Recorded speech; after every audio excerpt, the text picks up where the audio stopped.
4. Inocencia original y redención de Cristo. 26 de septiembre del 79 al 30 de septiembre del 79. 1.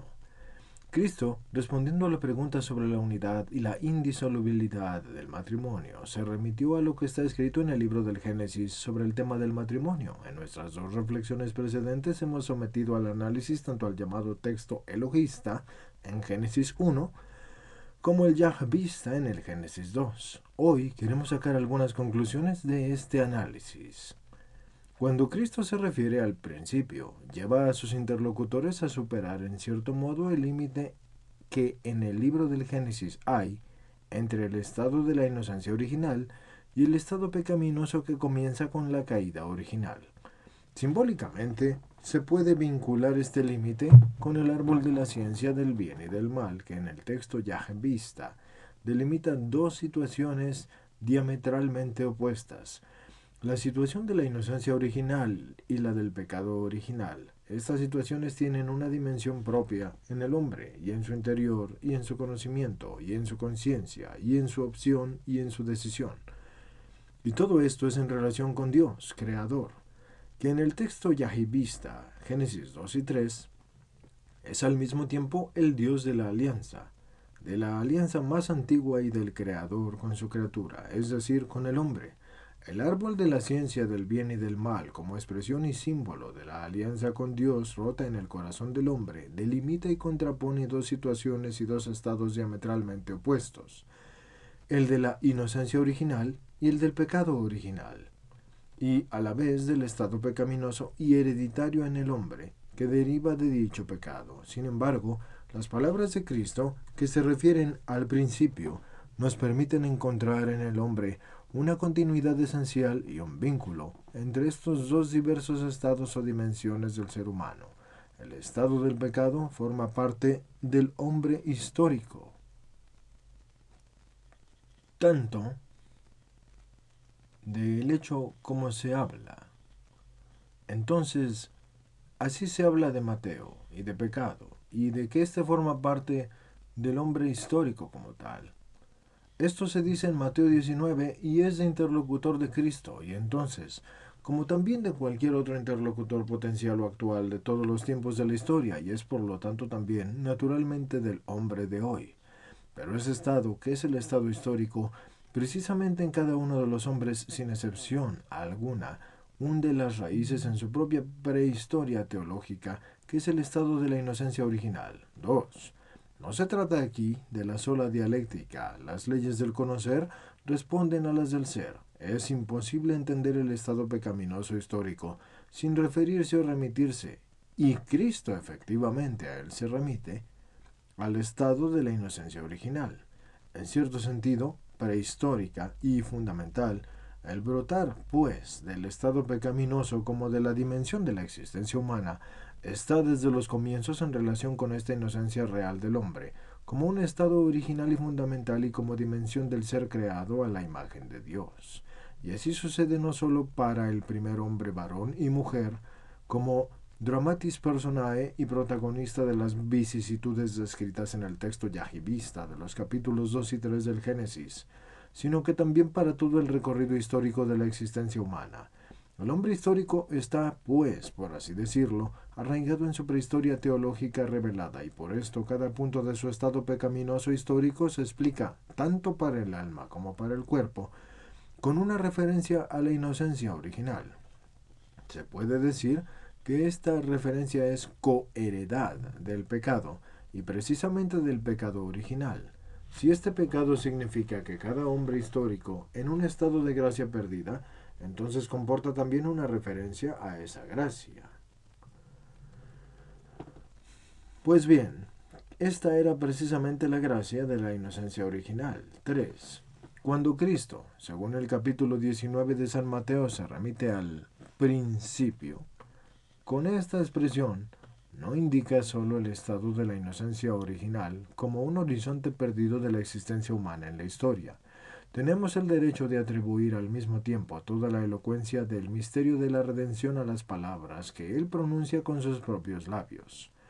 Efectivamente, ya en el ámbito del mismo texto yahvista del Génesis 2 y 3, somos testigos de que el hombre, varón y mujer, después de haber roto la alianza original con su Creador, recibe la primera promesa de la redención de las palabras del llamado protoevangelio en el Génesis 3:15, parte 1, y comienza a vivir en la perspectiva teológica de la redención. Así pues, el hombre histórico, tanto el interlocutor de Cristo de aquel tiempo, del que habla Mateo 19, como el hombre de hoy, participa de esta perspectiva. Él participa no solo en la historia del estado pecaminoso humano como sujeto y co-creador, por lo tanto está no solo cerrado a causa de su estado pecaminoso respecto a la inocencia original, sino que está al mismo tiempo abierto hacia el misterio de la redención del cuerpo.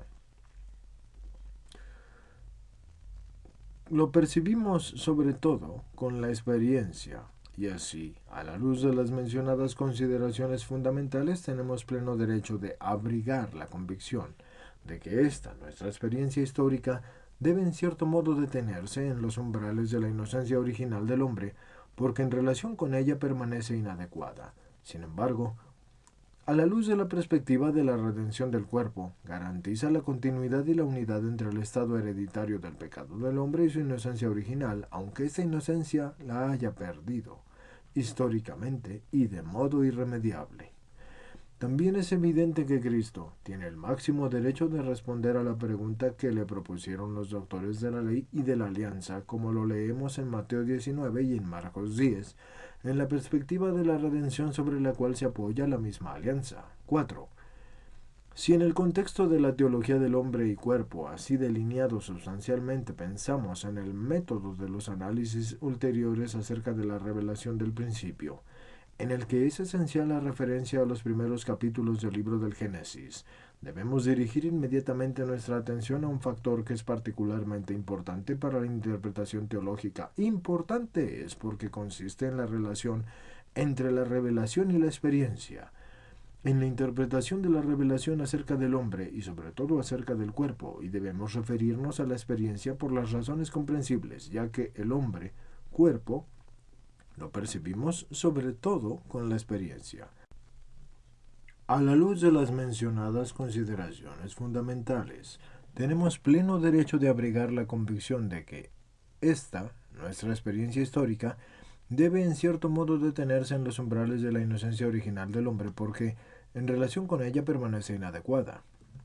Sin embargo, a la luz de las mismas consideraciones introductorias, debemos llegar a la convicción de que nuestra experiencia humana es, en este caso, un medio de algún modo legítimo para la interpretación teológica y es, en cierto sentido, un punto de referencia indispensable al que debemos remitirnos en la interpretación del principio.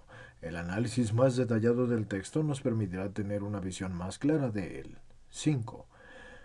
Parece que las palabras de la carta a los Romanos 8:23 que acabamos de citar orientan mejor nuestras investigaciones centradas en la revelación de ese principio al que se refirió Cristo en su conversación sobre la indisolubilidad del matrimonio en Mateo 19 y Marcos 10. Todos los análisis sucesivos que se harán a este propósito basándose en los primeros capítulos del Génesis reflejarán casi necesariamente la verdad de las palabras paulinas. Nosotros, que tenemos las primicias del Espíritu, gemimos dentro de nosotros mismos suspirando por la redención de nuestro cuerpo.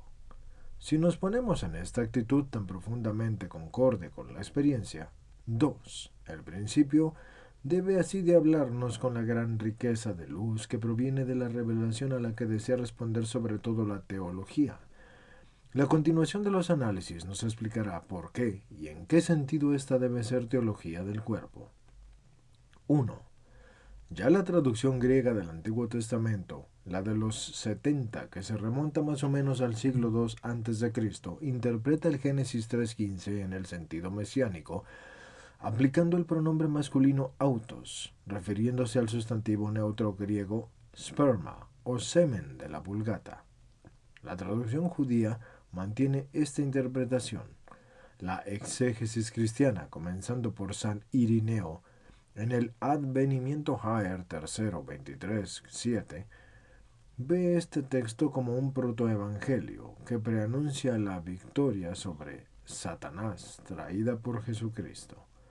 Aunque en los últimos siglos los estudiosos de la Sagrada Escritura hayan interpretado diversamente esta pericopa y algunos de ellos la impugnen en la interpretación mesiánica, sin embargo en los últimos tiempos se retorna a ella bajo un aspecto un poco distinto. El autor yahvista une efectivamente la prehistoria con la historia de Israel que alcanza su cumbre en la dinastía mesiánica de David, que llevará a cumplimiento las promesas del Génesis 3:15. En la segunda de Samuel 7:12, el Nuevo Testamento ha ilustrado el cumplimiento de la promesa en la misma perspectiva mesiánica. Jesús es Mesías y es descendiente de David, Romanos 1:3 y la segunda de Timoteo 2:8. Nacido de mujer, Gálatas 4:4, y nuevo Adán, descendiente de David, primera de Corintios 15, que debe reinar hasta poner a todos sus enemigos bajo sus pies, primera de Corintios 15:25, y finalmente en el Apocalipsis 12, del 1 al 10, versículos, presenta el cumplimiento final de la profecía del Génesis 3:15, que aún no siendo anunciado claro e inmediato de Jesús como Mesías de Israel, sin embargo conduce a él a través de la tradición real y mesiánica que une al Antiguo y al Nuevo Testamento. Hablando aquí de la revelación entre la experiencia y de la revelación más aún de una convergencia sorprendente entre ellas, solo queremos constatar que el hombre en su estado actual de existir en el cuerpo experimenta múltiples limitaciones y sufrimientos y pasiones y debilidades y finalmente la misma muerte, los cuales al mismo tiempo refieren su existir en el cuerpo a un diverso estado o dimensión. Cuando San Pablo escribe sobre la redención del cuerpo, habla con el lenguaje de la revelación. La experiencia efectivamente no está en condiciones de captar este contenido, o mejor, esta realidad. Al mismo tiempo, en el conjunto de este contenido, el autor de Romanos 8:23 toma de nuevo todo lo que tanto a él como en cierto modo a todos los hombres, independientemente de su relación con la revelación, se les ha ofrecido a través de la experiencia de la existencia humana, que es una existencia en el cuerpo. Tenemos, pues, el derecho de hablar de la relación entre la experiencia y la revelación. Más aún, tenemos el derecho de proponer el problema de su relación recíproca.